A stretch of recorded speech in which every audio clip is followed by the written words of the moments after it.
Good morning, good evening, good afternoon, depending on where you are in the world, and welcome to Chattering with Nicholas Vince. In a moment, I'm going to be talking with Lee Howard. Before I do, that's right, I was holding my breath, thinking, great, I'll be able to talk immediately, and it took longer to start than I thought it would. So I'm going to, before I introduce Lee, and there are just a couple of shout outs I want to do, and the first is for James Azrael's the Horror and Sci-Fi Prop Preservation Association. Now, they've previously published a book with a whole load of articles about some of the items that are in the museum, which basically is a whole load of film props. And one of the props from my short film, The Night Whispered, that's going to be hopefully in the next volume, but that only happens if the Kickstarter is successful. He did this one via Kickstarter. So that launches on the 20th of December, and I'll make sure there is a link in the video, the description for this video. That's really rather exciting. As I say, I'm going to be writing an article for that. The museum is the people who got, for those of you who remember the Kickstarter that I did, the pinhead that was signed by members of the cast of Hellraiser. That is already in the part of the museum. And I'm just, the next thing I wanted to tell, I had a really good day on Friday, and I'm not sure it has officially been announced, but I am going to be, yes, I'm going to put a link in here. This is Bafflegab Productions. I'm not sure if they've officially announced it, so yes, it hasn't been officially, but Simon did say that they were going to be announcing it, so I'm going to give you a sneak peek. But basically, on Friday, some of you may know an actress called Alice Lowe. She made a film called Prevenge, and I was working with Alice because I was playing a Cenobite and playing Julia's first victim in an audio drama of Clive Barker's The Hellbound Heart. So I don't have much more. It's from Bafflegab Productions. That will be hopefully coming out. That'll be coming out in the new year sometime. And I'm going to get Simon Barnard, the guy who produced and directed it. He's going to come on to Chattering and talk about that as well. But it was literally a lifelong ambition to play one of Julia's victims, and it seemed to go well, so I will keep you posted on that. And yeah, that was really exciting, but I wasn't able to talk about it beforehand. But keep an eye out for photographs and so on. There'll be more announcements soon. And the script, incidentally, was by Paul Kane, who many of you Hellraiser fans will know as well. So yeah, so that is my shout outs. Let me introduce you to Lee. Hi, Lee. Hello. Hi, I do love this the background. So before perhaps we go any further, perhaps you'd just like to talk through all the stuff that is around you at the moment. Well, for those that don't know, I'm an artist. I'm a portrait painter, but I do a lot of like pop culture and horror stuff because that's just kind of what I prefer. And I also make these teddy bears, these horrible looking teddy bears that you see around me called the Quiet Room Bears, which I've been making for 16 years now. Wow.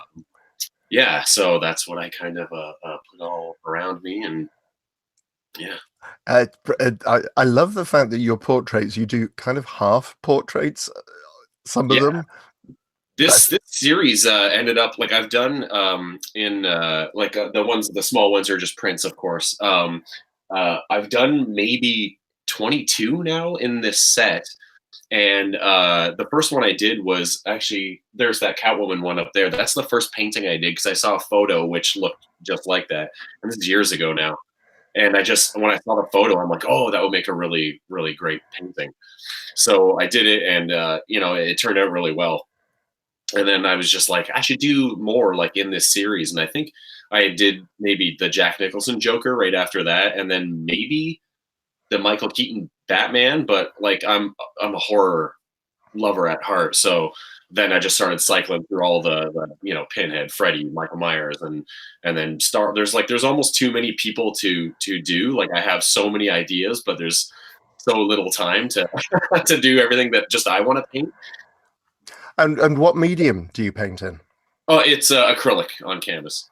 Right. Yeah, for the most part. Yeah, I've never like I've never painted in oils just because like I'm such a creature of habit for starters, but I'm also super impatient. Where if I mean I know that oil paints take a really long time to dry, and I mean I could be mistaken because I've never used them. But no, you're right. Yeah. My mum used to study oils and do portraits in oils. And yeah, I mean, oils actually never dry. Strictly speaking, okay, yeah, really, they're years later they can still be slightly tacky. That's what worries me, right? Like if I make a mistake, I want to be able to walk away and get a drink or go pee or something and come back and be like fresh start because it's already dry. I can just repaint over it. Right. Okay, so we're going to talk more about your art later on, but in the meantime, and we're going to talk more about the bears, but before we do, let's just get some links. So if people are interested in purchasing, in fact we've already had a shout out from Laurie, who has recently gave Lee's Damien Harry Potter sketch a home. So it's on its way. It's on its way, Laurie. So where can people find out more and purchase your artwork? So to buy like all the bears and the artwork, of course, is for sale. I'm gonna try not to cough as much as possible. So I sell them on Etsy, the website Etsy, which is a lot of like handmade stuff, of course. So it's just Etsy as in ETSY.com and /shop/Quiet Room Bears, all one word.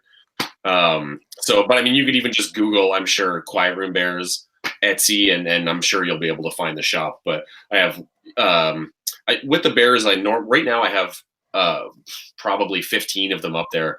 But I normally I have so many because I did a couple small horror conventions recently, and I wanted to just stockpile as much as possible. And they take so long to make. So I'm glad that I have a bunch in my shop now that I don't have to make any for a bit. But I usually, what I've been trying to do, I think I started this last year, is I'll try and do monthly batches of just maybe 4 to 8 bears. And I'll sometimes theme them. Like I did a month that was all clown themed bears, and I did a month that was all Hellraiser themed bears and stuff like that. So, because I used to do like a batch of like 15 every like 3 months or so, but I just feel like I just rather keep the shop stocked with new product as much as possible. So yeah. Right. Okay, so that's the Quiet Room Bears. And in terms of getting artwork, is that the same link? Yeah, absolutely. Yeah, everything that I do, like I have original paintings up there and prints of pretty much everything. And it's all in the same shop. Sketches. Sometimes I have like horror mugs, like my art on mugs.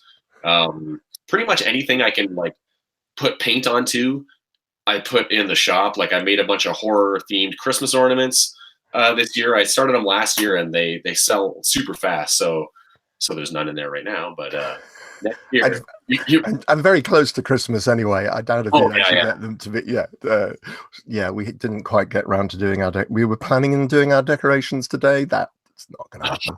So hopefully that might happen during the week, and certainly before Christmas. I would hope so. Yeah, Christmas Eve as it was last. To be honest, Christmas Eve last year was when the tree went up. Oh, wow. No one can possibly accuse us of putting stuff up too early for Christmas. Cool. All right. So that's where people, and just to emphasize, the bears are unique one-offs. Yeah, they're all one of a kind, and they're all individually numbered. Like they'll all have their numbers like carved or whatever into their backs, the back of their heads and stuff. I've never recreated the same bear twice. Like I've been asked to and stuff, but I kind of like, even with paintings, I don't love repainting the same painting twice. and I've done that a few times if I'm commissioned to or something. And I don't know. It feels too like I already did that. I don't want to do it again. I'd rather create something new. So where some bears might have similar features and similar things, there's never been any that are exactly alike, and that way it just kind of keeps it more unique as well. Right. Right. Cool. All right. As I say, we're going to talk more about your artwork and the Quiet Room Bears later on. But before let's start chatting about Nightmare on Elm Street. Yes. And sorry, Nightmare on Elm Street 2. Yes. So how old were you when you first saw this, and how did you get to see Nightmare on Elm Street 2? When it's funny that one seems to be a lot of people's first introduction to the nightmare movies and horror for some reason. But I was like, as a kid, I was very scared of like scary movies and stuff. Like I remember being really little when Salem's Lot, the Stephen King miniseries, was on TV originally. And I happened to like see just a couple scenes, and it like destroyed me. I was so scared by it. The little kid at the window, like it was so awful, and I hated scary stuff. And then my older brother Bill, who's a huge horror fan as well, we were babysitting a nephew of mine. I was 10 at the time, and he's like, my nephew is playing somewhere, and he's like, let's put this movie on. And I said, what is it? And he's like, it's Nightmare on Elm Street 2. And I was like, I don't know. Is it going to be too scary? And he was just like, it's like the middle of a Sunday. You'll be fine. Trust me. So he put it on, and it's like a switch flipped in me all of a sudden. I was just like, oh my God. Like, I need more of this in my life. Like it turned my horror switch on. And from like it just I mean, I love all horror, but I'll always be like a Fred head at heart, just because that was kind of like my gateway drug into into horror. So yeah, it just from right after that, because that must have been around whenever it went on home video, because it came out in 85, so it must have been 85, 86. So yeah, that was the movie that started. Like I watched it every day. Me and my stepbrother would watch it all the time. Like yeah. And I'm glad it's kind of because a lot of people really crapped on that movie for so long, but I feel like it's gotten a new appreciation now, which is super nice. It's interesting. I was interested. And how old was the nephew who was off playing somewhere else? Oh, so little. Oh Jesus! I don't know, 5 or so. Just it's not just your age. It's kind of like the nephew may have a story to tell as well. Maybe I have no memory of him being around at all. So no IRS as babysitters. I probably told the story before that basically over the years, asking people when they first saw Hellraiser, it's babysitters have a lot to answer for in terms of introducing their charges to horror movies, which seems to be a kind of a American things to do, but in the UK it was just kind of like, no way. That would just be so frowned upon. I feel like it's like that now. Like I feel like just maybe nowadays, I don't know if it's just people are wiser now, or just maybe more I don't know, afraid to show kids horror movies, which with good reason. I mean, I probably shouldn't have been watching the stuff that I did at like 10 and 11 years old. I mean, I was watching Hellraiser and stuff, and like people, and I was like, I somewhere I should have brought them with me to show. I have like all the drawings of like all the like the Cenobites and like hooks and like people's like eyeballs and stuff. And I mean, if I was a kid now, they'd be like, get this kid like a therapist because there's something super wrong. But I'm just like, I just like scary things. So when did you obviously this leads into the art, but when did you first start drawing? When did you first really get into art? I've always liked art a lot, and I mean, in school, that's kind of, I mean, that was the only subject I ever got like 100% in, like everything like math and stuff, quite bad. And like, yeah, but I've always been pretty like passionate about art, but I think it wasn't until maybe, I don't know, 15, 14 years ago or so that I really got back into it, because there was a period for about 5 years or so in my 20s maybe, where I didn't do any art. Like I just lost the drive. There was just nothing inside. It was just like a bad time of life or whatever. I guess, and I just had nothing really I just didn't really care. I draw sometimes, but yeah, after a while, it kind of came back to me, and it just became my main kind of focus. And it's honestly like, I think a lot of artists, I mean, if they're painters or actors or musicians, it's like, for me, like art has like literally like saved my life several times.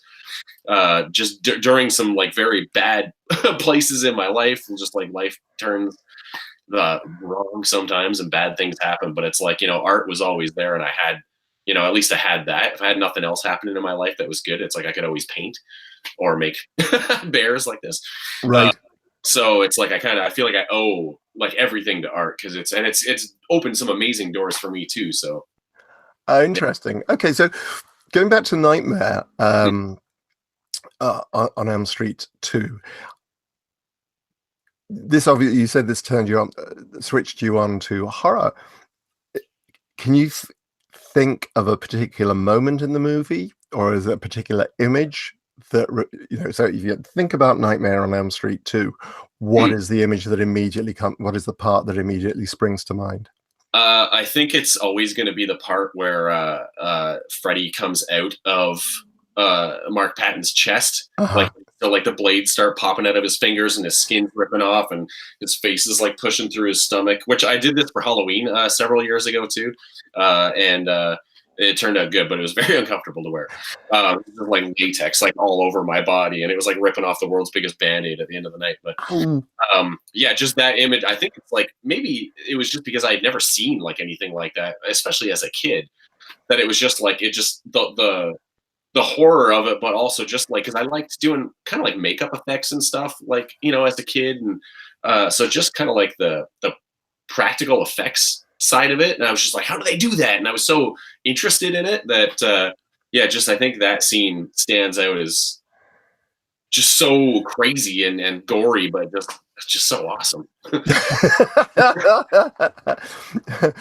I mean, what's really interesting is that, we were talking about the fact that Nightmare on Elm Street 2 is now being talked about more.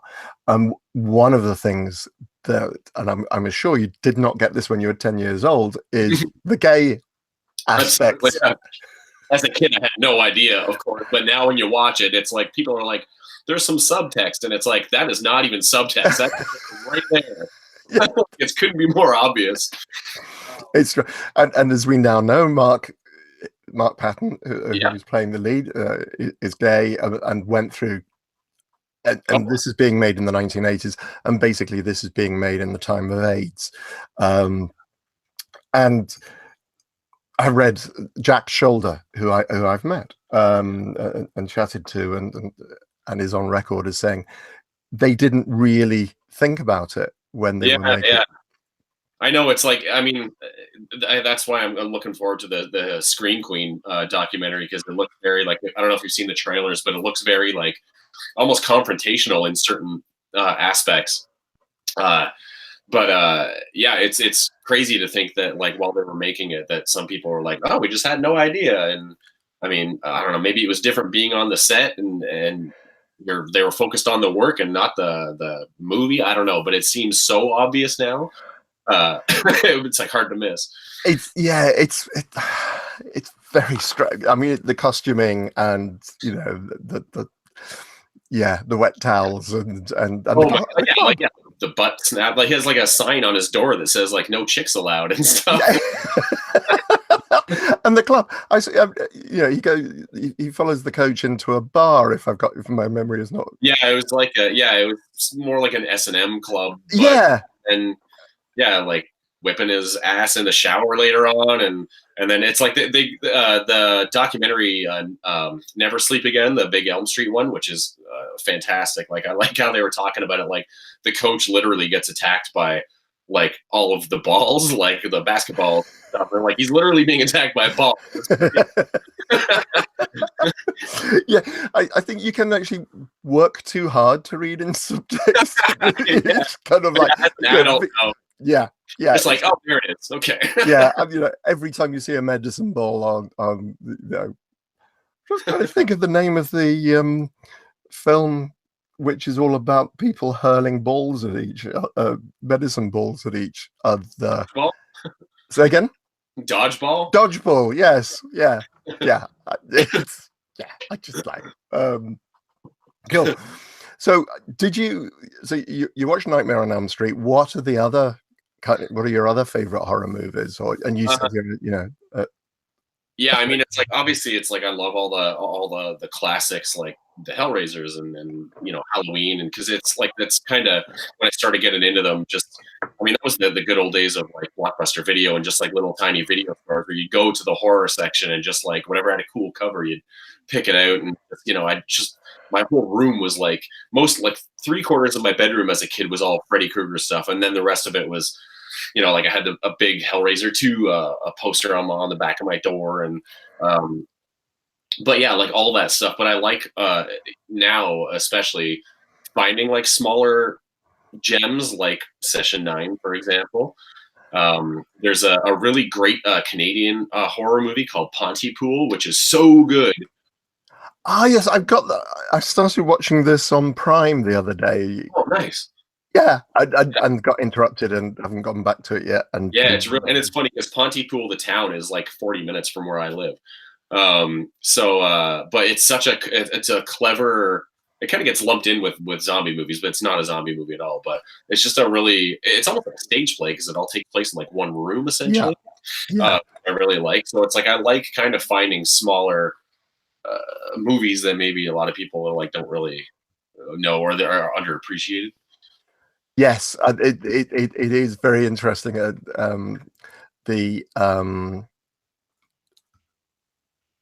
Obviously, when I first saw the title, Pontypool is in Wales, as far. Oh, okay. Well, it's Pontypool in Wales. Yes, I've got my geography is really bad, so I apologise to anybody who lives in Pontypool.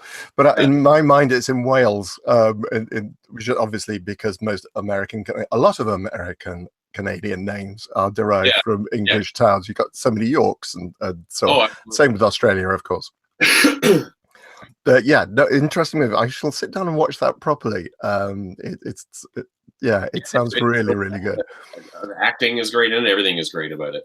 Yeah, and the lead, I'm trying to think who the lead actor is, but he's Stephen McHattie. Has got a very interesting look and speaking voice and so on. Because basically it's set in a radio station where something is happening outside. You never see what's happening. You can just kind of hear from like people calling in, and it just kind of like a virus affecting this small town. And it's which is basically the fog.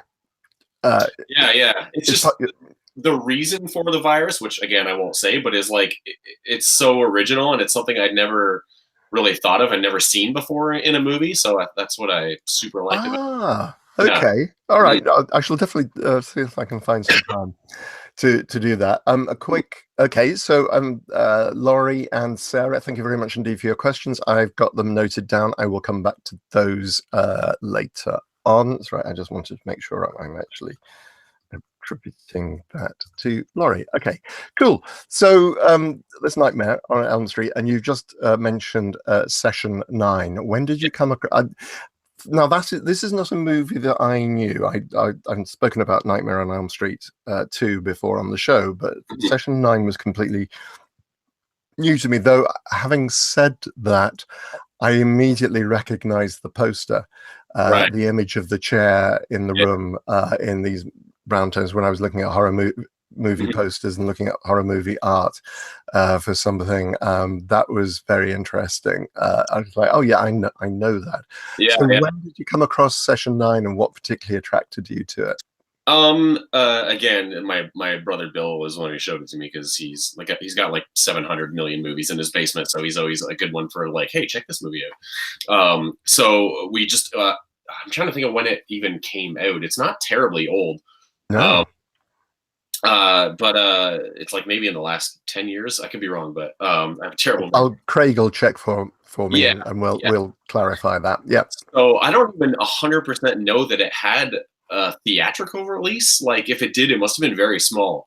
So I saw it on like DVD when it came out, and I just like the way it was shot. Brad Anderson is the director, and he did like The Machinist with Christian Bale, which is like a crazy, weird, dark movie. And so yeah, I mean, just the it has a it's not a like a gory movie or anything like that. It just has it's kind of like with The Shining, where it's like obviously The Shining has all the blood in the world in it, Yeah. but it's just like when you watch The Shining, you just get that like feeling of like dread. You know, it gets under your skin and just kind of sits there and makes you feel uncomfortable. And for me, Session 9 had that same kind of thing. Which I sometimes like. I mean, I like horror, so I like gore and blood and stuff like that. But I feel like if you can really scare somebody or get under their skin, I think that's like a harder thing to do than to just gross someone out. And I Right. feel like that kind of stays with you longer, you know. So Session 9 really, when I okay, you haven't seen it, so I don't really want to spoil anything. But when I first saw it, it's like I kind of had an idea. Oh, it was about this. Yeah. And then my brother's like, no, it was more about like this, and it's like just the basic story without giving anything away is like a bunch of workers, guys who kind of like strip buildings of like asbestos and stuff like that. They get a job. It's like 5 or 6 guys of an old institution. They have to like clean it out in like a week, and just things start. It's a very bad place, and one of the workers finds these old reels, these audio reels of a patient's sessions, and just the voices and the stuff that happens on the tapes is like so off-putting that it's wonderful. um, Well, I was watching it this afternoon. It's wonderfully atmospheric, and I'm surprised it didn't get a theatrical release because and it may well have done, yeah, because it's got Paul Guilfoyle in it, it's got David Caruso in it. yeah, great Um, people. yeah, absolutely. Although I guess they're mostly known for, although David Caruso, I mean, both of them have done some very respectable movies, probably not the Sure. leads in movies as much. Yeah. And it premiered at Fantasia Festival in July 2001. Okay. Okay. Um, so yeah, fairly, still fairly recent, but 17 years ago. I was thinking how young David Caruso looks if you look at him in It's true. CSI. Yeah, CSI Miami. And again, I mean, I completely agree with you. And it's something that I came across echoed the other day was the fact that it is indeed, you can shock people, but actually to get under their skins and stay with them, Yeah. that is a greater skill. Oh yeah, I think so. Yeah. And yeah, very interesting movie. I enjoyed watching that, and some wonderful sequences. Oh yeah. And without giving too much away, one of the characters has got nyctophobia, a fear of the dark, and you just slight spoilers here, folks, if you are watching it.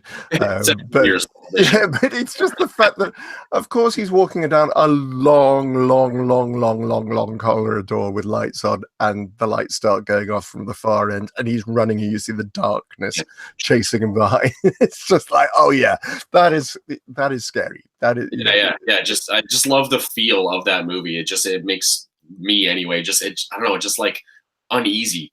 Yeah. It's like I can't really put my finger on it. It's like I don't know, just the way it's shot and just everything about it just really appealed to me. Yeah. And Craig says it was not a financial success. Session 9 was moderately well received critically and is considered a cult film. I guess that's from IMDb or Wikipedia, one of the two. But yeah, I do recommend seeing it, and just it's a very interesting, what I could call a psychological thriller, Yeah. oblique horror. And now we mentioned Session 9, and this kind of takes us into the Quiet Room Bears, because you were saying to me that Session 9 inspired the Quiet Room Bears. Have I got that right? Yeah, to a degree. Like I had, this is actually the very first Quiet Room Bear I made like 16 years ago. Wow. And it's the only one that like I'll never sell. And I mean, when I first made the bears, it was just for a Halloween party. And my brother and his wife were having a themed party, which was Rosemary's Baby Shower.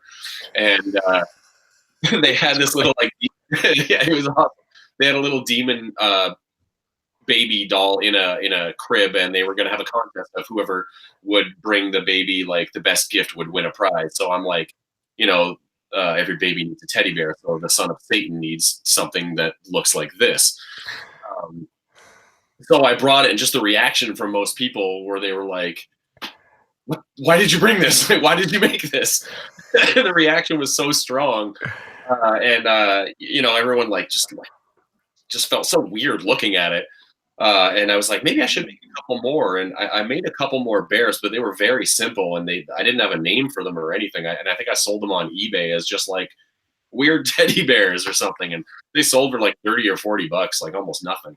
And then I think I didn't really work on them for a little while, and at some point I must have just been like, just start making those bears again. And so I created like a whole backstory of like where they're made, like an institution where they're made, and the name Quiet Room Bears comes from Nightmare on Elm Street 3, because there's an institution in that movie as well. And when the kids start flipping out and going nuts, they put them in the quiet room, and I just always liked the sound of that. So you know, in my backstory, it's like I won't tell the whole thing, but it's like the room itself is just a bad place in this hotel, or in the hotel, in this hospital. Um, so it's like, you know, inmates that get put in there for sessions, leading to session 9. You know, the hospital administrator will put them in there with you know, teddy bears, thinking like, you know, all trauma stems from childhood.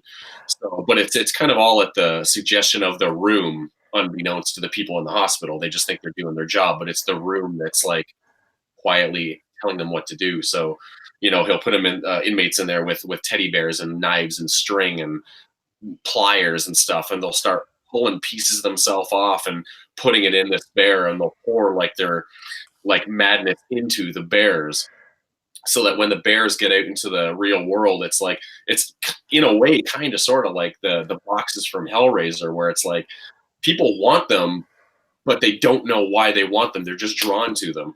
And it's like a kind of an urban legend thing, like if the bears actually exist or not. And when people finally do get them, it's like the cycle begins, and they start kind of going nutso, and then they'll create a new bear out of that. And but yeah, so that's where I just like, I didn't want to give them names because I never wanted them to be like cutesy. Like I didn't want to have like, this is Ralph the Scary Bear or anything like like I didn't want anything cutesy with them. I wanted them to be very like unsettling to look at. So instead of giving them like silly, goofy names, I'm just like, I'll call them all, because I wanted to number them all. I'll just call them like session 1, session 2, and I skipped certain numbers that I'm like, I'll go back if this ever becomes big. I'll go back one day and like make the unmade sessions. Oh, cool! Yeah. What's in a few moments, I'm going to ask you, because you've got some bears behind you, and it'd be interesting to know a little bit more about those individual bears. Sure. But before we do that, what's the process for making them? It's so long. They take such a long time. Like a lot of the bears themselves, not all of them, but a lot of them I'll find like secondhand, and even like because a lot of them will have like, for example, like a lot of you know, Barbie arms and legs and stuff sticking out of them. So it's like a lot of that stuff I'll find secondhand as well, which always looks probably so weird when I go to these stores and I'm buying armfuls of teddy bears, and like you can buy a bag of like Barbies that have no clothes on them and stuff like for pretty cheap, but it's like, I'm a grown man and it probably looks like, you know, very weird that I'm buying all this stuff. And I almost usually have to, I feel like obligated to be like, it's okay, it's for art. And they're just like, I just thought you had kids. And I'm like, oh yeah, that would make more sense. Yeah. But, yeah, I mean, between like just all because a lot of the stuff is hand sewn, and all the materials that I use, like, you know, whether it's like latexes or paints and stuff, will take a long time to dry. So I'll try and work on several at the same time, because they can take weeks to make. Right. Yeah, it's not something you sit down in an afternoon and create. Okay, that sounds fascinating. So, particularly fascinated by the bear that's sitting to your left. 210, I think you were showing Yeah. me earlier on. Yes. So it's crazy that I've like, all this time now, because I think I'm into almost the 230s for the large bears. But I also make small bears, which I started lettering them originally, like session A, B, but then I got to the end of the alphabet and I'm like, oh damn it, I didn't think this through. So I'm like A1 and then A2. So I've gone through like 4 rotations of the alphabet. So yeah, I mean, essentially, like when I make the bears, those are like eye sockets from something else. Oh, what? These are like I think it was from a mask. They were like eyeball sockets, Uh-huh. which I realized look like other things. I'm so glad I wasn't the only person making that. No. But yeah, it's like generally when I'm making them, I try and think of like what would look odd to look at and kind of gross to look at, and then I make it. Like I try and avoid, like I've had people over the years be like, make ones with like little axes and had like t-shirts and stuff, and it's like there's a lot of people now that seem to be doing a lot of that. There's a lot of scary bear makers that are popping up here and there, which is fine, but it's like I don't want to make them kind of cutesy. I just want to keep them all very like a crazy person would make them. do you have a kind of an end goal? Are you just going to carry on making these? I was thinking about that when I was making like I made a batch of like over 30 of them for the last horror shows I did, and it occurred to me like, am I going to do this forever? Like at some point, are the Quiet Room Bears going to have to come to an end? And I don't know. I don't have an end in sight now because I still enjoy making them. And I've shipped them worldwide. Like I'm very lucky that there's other weirdos out in the world like me that like this stuff. So it's like, people like, and usually when I put a batch of them online, especially if they're themed, the small batch themed ones, I've had them sell out in 10 minutes. Like it's crazy. People are just like waiting for them, which is amazing. And I'm just so grateful that other people like scary art and weird stuff like this. Right. But yeah, I don't know. It's like there's other things I want to do with them. Film stuff that I want to do, but like there is a backstory to it, so I want to explore that. And there's a short film written, which maybe we'll see something more of in 2018. But yeah, there's a lot of places I think I could still take it besides just making the bears themselves. Right. Yeah. Well, that actually sounds really exciting, and yeah, and very disturbing as well. And I think you earlier on you mentioned Mark Patton. How did you get connecting with Mark? Amazingly, just through Facebook. So years ago, and it was after that Never Sleep Again documentary came out that because I guess they had to get like private investigators to find him, because he just he left Hollywood and he moved to Mexico, and then he kind of got brought back into the horror world because of that and started doing conventions again. And I found him on Facebook, and I didn't know if it was him or one of those like fake profiles, and I just wrote him just to be like, I'm a huge fan. It was the first movie I saw when I was 10, and I think you're awesome and all this stuff. And then I don't know if it's you or not. And then he wrote me back and he's like, yeah, it's me. And I just, oh, that's crazy. And he's an artist as well. And we just talk kind of every once in a while. And at one point we were talking, and I had mentioned the bears, and he was just like, you make those bears? And he's like, I think they're fantastic. And I was like, have one then. Like I'm a big fan of like art, pay it forward. Like for artists who inspire me, I like to be able to say like, thank you for inspiration. Here's what I do now, and I'd like to give it to you. So I sent him a bear, and a little while later, and this sounds kind of goofy almost, but there's a horror convention just outside of Boston that I've been to a couple of times called Rock and Shock, which is a fantastic convention. And I one night literally had a dream that I went to this convention, and the guests there were like Robert Englund and Heather Langenkamp and Amanda Weiss from Nightmare 1 and Mark Patton and somebody else. And it was a great dream. Yeah, I got to meet all these people. And the next day, when I woke up for real, I go on Facebook and I saw Rock and Shock is announcing their guests, and it's literally everybody that I dreamt about the night before. And I was like, whoa, that's bonkers. So I wrote him and told him that, and he's like, what do you need? Like a brick through your window? Come down. And I was like, do you think so? And he's like, yeah, absolutely. And I tried to get a booth there for myself, but custom stuff was all kind of goofy and I couldn't figure it out. So he was like, okay, here's what we'll do. Sit with me at my booth. You'll be my featured artist. And I was just like, this is crazy. Like 10-year-old me would never believe that I'm like, Jesse from Nightmare on Elm Street is like, yeah, come sit at my booth with me. So, and that was really the first time I brought the Quiet Room Bears, because I brought about 10 of them with me or so, that they kind of really made any public appearance. Like I've done small art shows locally, which were fine and nice, but nothing. I mean, horror conventions is where they belong, Mm-hmm.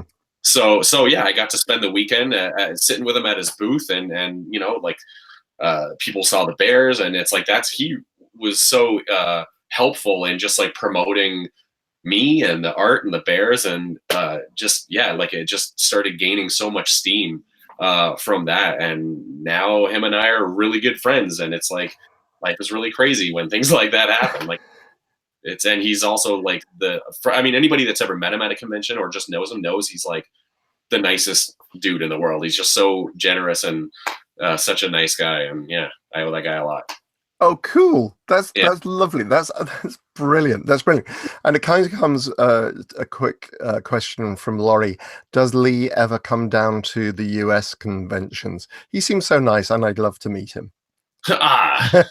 All lies. I'm horrible. I really, really want to, and hopefully in 2018, that's something that I will be able to do.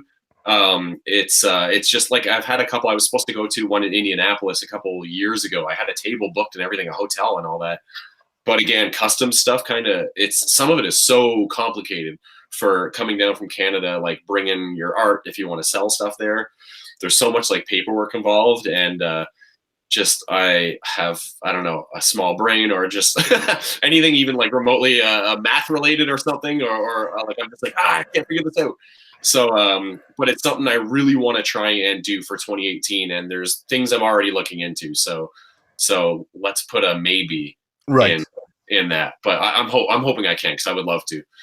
Yeah, and people can just follow you on Facebook and Instagram and stuff, like just Quiet Room Bears on Instagram, and just like Lee Howard _art is because I have the painting separate from that. But yeah, on Facebook, I mean, you can just Google Quiet Room Bears and you can find all the various places I post them and stuff. Right. And therefore, any announcements in terms of appearances and so on will be there. So yeah, I try to keep all that social media stuff as up to date as possible. Yeah, I'm much better than I am. I've got so much catching up. This is one of my New Year's resolutions. Again, getting on top of the newsletter and keeping. It's hard. It's like sometimes I feel like I need an assistant to do it, because it just occupies a lot of time to do that. Yeah, I know. I was one of the ladies I was working with on Friday, and I was like, I can't find a personal page. It's because you've got a proper fan page and you've got somebody who administers your Facebook page for you. And I'm thinking, I wish I had that. That would make my life so much easier. But then I'd still have to feed them the information anyway. It is like, yeah, okay, that's just knuckle down, Nick, and get on with it. And do stuff.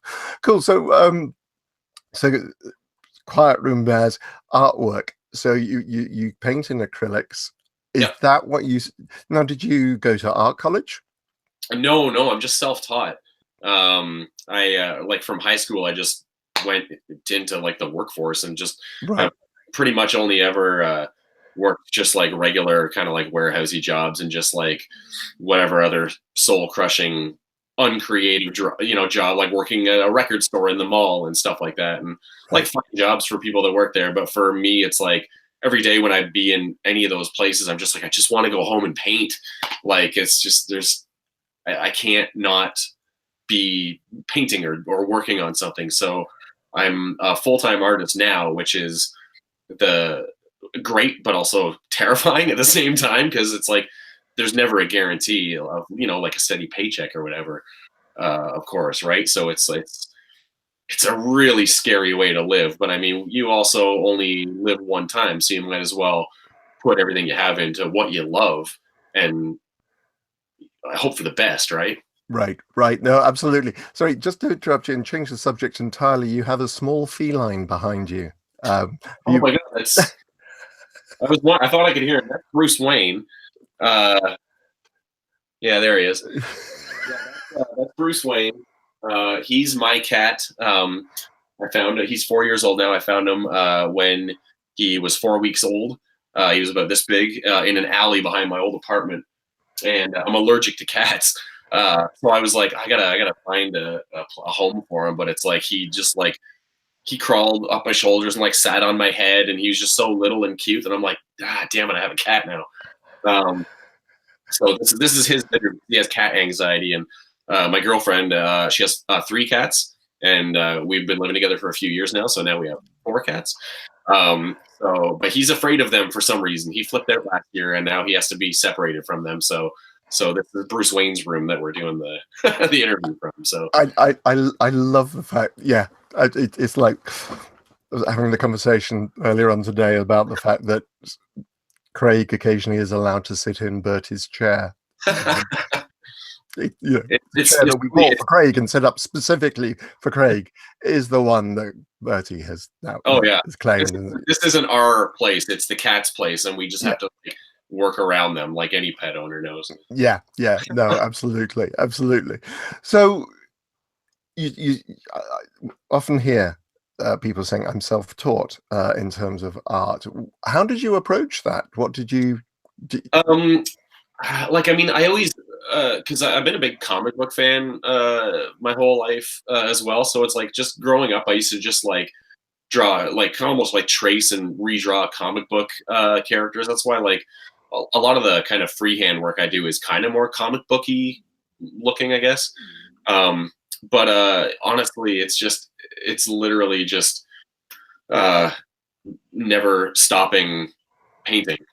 Like it just even like I'll look at paintings I did even 5 years ago, and there's so much difference between the stuff I do now, just in terms of like detail. And like I've taken some paintings I've done 10 years ago and look at them and I'm like, oh, this is awful. And I'll give them like facelifts and I'll repaint over it just because it's like I feel like I've grown a lot since then. But it's like I never stop working, which is kind of also a downside to like working for yourself. Like you don't have days off. You're always working.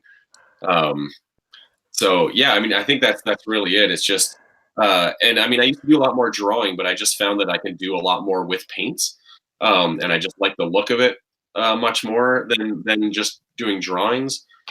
Which I mean, I'll still do. I'll do small sketches and stuff and sell them on my site and stuff like that. But I prefer working with paints. I just feel like I can do more with it, and I can get more like textures and more shades and bring more to the piece with paint than I can with anything else. So thinking of the portraits that are behind you at the moment, do you sketch first? Oh yeah, absolutely. Yeah. Yeah. It's like I definitely I don't know that I could just like throw paint up there and hope it looks like that. So I'll definitely always like pencil everything out first, just to make sure that it's like where it needs to be and sometimes like normally I'm a pretty fast painter too, which is good. But if anything is taking like a super long amount of time, I get like extremely frustrated. And I mean, maybe that's just a thing a lot of painters do, where it's like even like 2 hours in, you're like, this is garbage and I hate this and I'm a terrible artist. And then I throw this away, and then you take a break for an hour and come back, and it's like, all right, I'm fine. I'll let you into a secret. No, that is part of being an artist and being a creator. It's like we all do. I remember my friend Pete Atkins, who wrote Hellbound, and obviously a big friend of Clive's, and he's saying, when I announced that I was going to take up writing back in the 1980s, and he said, Nick, there's going to be at least one time a day you're going to be completely convinced you can't write, and why on earth did you think that you could possibly write?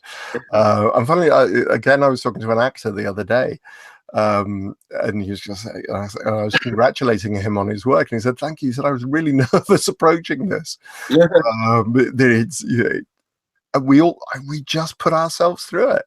Yeah, it's the curse of artists, I think, or of creative people. Just you're always second guessing yourself. Yeah, and I think, having said that, and having worked, spent a long time working in an office and working on data, to be honest, I think that's just part of the human condition. Yeah, Whatever maybe. job you're doing, unless you're literally just doing something where you are, you're working on an assembly line, Yeah, where absolutely. it is purely, almost robotic. Yeah, and I've done several of those jobs before, where it's like warehouses for you're just like looking at your thing like 3 DVD players, 5 TVs loaded on this thing, drive it over there, and it's like the most uncreative thing anybody could possibly do. So it's those kind of things they're just not for me. Yeah, no, but I think if you're doing anything, and creativity happens not just for artists, but in lots of other jobs, and coming in computers and databases, particularly in training materials, creating requires a lot of creativity to actually create this stuff. And so yeah, there's plenty of and I think we all just come up with that exactly that same thing. And one of the questions that has come in is from Sarah Head. Hi, Sarah. Thanks for watching. Have you done any Nightbreed art or bear themes? Surprisingly, no, and I feel terrible that because you know why? That's one of the themes of bears I want to do next year. Is I want to do, and I mean I love Nightbreed. I mean I remember I read the book in high school. Like I love it. There's just such an awesome world of, I mean, I've always loved monsters, and it's like, that's such a good monster movie. It's such a good story. I love it so much. So I think the most I've done art wise with Nightbreed is like, I've done little, like, I used to paint up these little figurines, and I did like a little Dr. Decker figurine, and I've done like a couple little sketches here and there, but it's something that I want to do more of. I mean, Clive Barker has like the greatest imagination, so not that I just want to copy his work, but it's like, oh, I want to paint that guy. And like, I mean, like with the Pinhead one, it's like it's so hard to paint that. Just there's so much detail in his face to get it all right, but it's like, I don't know. I love Clive Barker so much, and Nightbreed has always been one of my favorites. So I haven't really done much yet, and especially for the bears, I think that it's like there's a great opportunity to, do each bear themed after each of the characters. There's Kinski, there's Peliquin, there's Shuna Sassy. It'd be really interesting to see how you could approach some of those. Oh yeah. Decker, and Boone, absolutely, and Baphomet. Actually, Baphomet as a bear, the god with the missing limbs and the light. Trying to think, light filaments. Basically, was what they I've done that. I've put lights in bears before. I did a couple of years ago. I was commissioned to do a Black Christmas quiet room bear, because they were doing an anniversary screening in Toronto, and so they asked me to make an official Black Christmas quiet room bear. So I had the whole chest cavity was hollowed out and had like ribs, and I had like an old phone receiver up in its tummy, but I had Christmas lights all wired through it and stuff as well. So I'm sure I could rig something up. Yeah. Wouldn't catch the bear on fire. Sorry, just sharing a quick comment from Laurie. Talking about the difficulty of creation, writer's block, when your imaginary friend stops talking to you. Yeah, absolutely, right. I remember having a conversation with my friend Marie Regan, who is the Mary O'Regan, who is editor of my short stories, and I said, I just write what the voices tell me to, and she just looked at me. She said, "Just don't say that to people, Nick." Thinking, you know what I mean? Each story has a different voice. Yeah. When you're creating, for me, when I'm writing films and plays and stories and so on, each character has to have their own unique voice. Do you find that with the bears? Do they have, obviously they've got characters, do you, in your mind? Yeah, kind of. It's like because in the room that I make them, the quiet room, uh, uh, I have literally like bins that are labeled like hands and like teeth and eyes and doll limbs and bare faces and stuff. Like it's just I have so many. Like the day after Halloween is like my favorite day because all the stores put their stuff on sale. So I just go with like a shopping cart and just like so many good supplies. So yeah, I mean, honestly, it's like what I'll do usually is because I think when I first started, I maybe kind of sketched out ideas of what I should do, but I don't really do that anymore. I'll just kind of like even when I'm shopping for bears, I'll see ones and just looking at it, I'll be like, I don't think that'll work. I don't think that'll work, and I'll just like it's like it makes me sound like a crazy person, but it's like I'll look at it and be like, in my mind, I can already be like, yeah, I can see its head opening up, and human teeth should go in the center of its face, and like an upside down baby face should be in its tummy, and like I'll just know what I need to do with it, and then I make that. It reminds me of somebody talking to Michelangelo about the David. He was saying it was very straightforward. He just took away all the bits of marble that weren't David. Yeah. And it's like, yeah, okay, that kind of makes sense. Yeah. The bears are telling me what, yeah, or the quiet room is telling me what, and then I just make it. Yeah, well, it's interesting. What again? Going back to session 9 and watching one of the extras on this. They were saying that one of the interviewees was saying that the fine line between creativity and madness. Yeah. I understand that. We're just absolutely. Yeah. Cool. All right. Well, we're coming to the end of the show. Wow. Literally. I was so worried I had nothing to talk about. So. I told you you're going to be absolutely fine. We've got 3 minutes left. Wow. So just please just give the address, the Etsy, the shop address. Yeah, so my online shop, if you want to buy bears or art prints and all that, is Etsy, etsy.com/shop/quiet room bears. And people can, if they want to follow me on Instagram, it's also just Quiet Room Bears. And my art is Lee Howard _art for all my paintings and pictures of my cats. And my girlfriend and I do cosplay. She's a clothing designer and costume maker. So there's a lot of, you like seeing grown men dressed as Batman. You can go there and see it.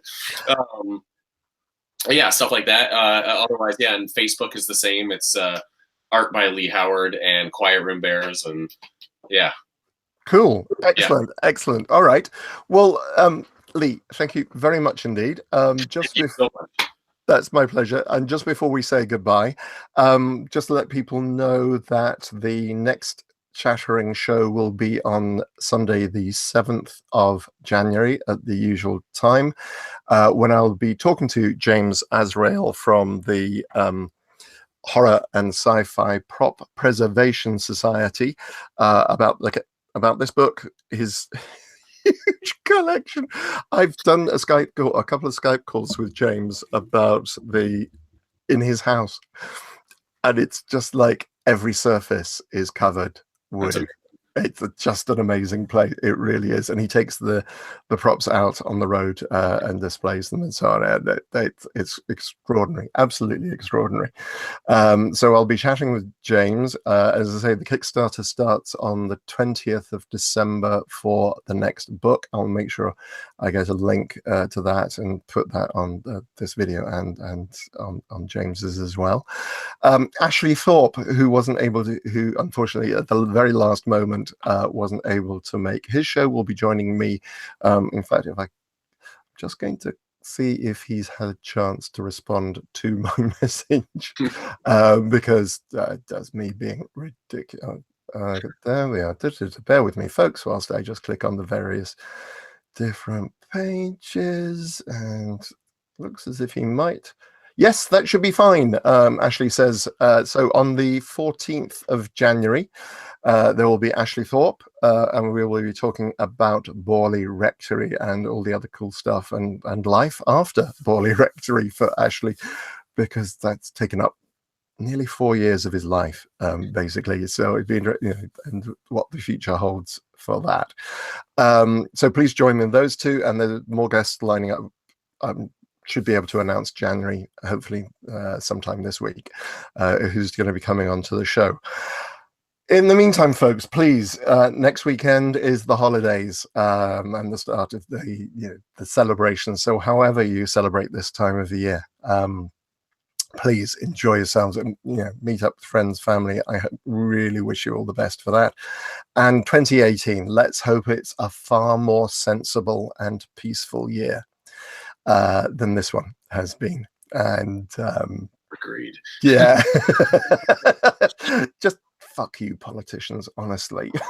It's like, I mean, you're where you are, I'm in Canada, and for us as outsiders watching, it's just like, oh my god, like, oh, I'm not even thinking of that, because trust me, my country is, oh, I suppose, yeah. Brexit and Europe. Oh, it's just like, really. And honestly, we don't need right-wing politics that we're getting at the moment, and it's not the answer, folks.